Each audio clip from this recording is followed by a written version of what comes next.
بسم الله الرحمن الرحيم.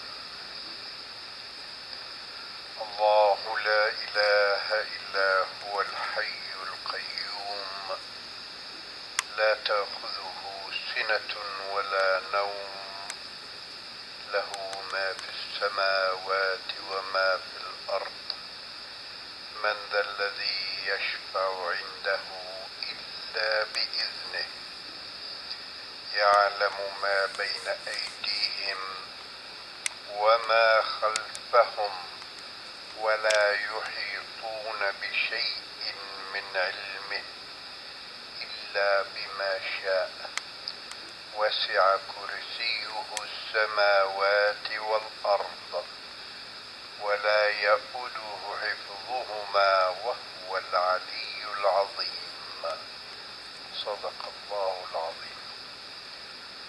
بصوت الدكتور الحاج حسن يحيى، سورة البقرة، الآية 205.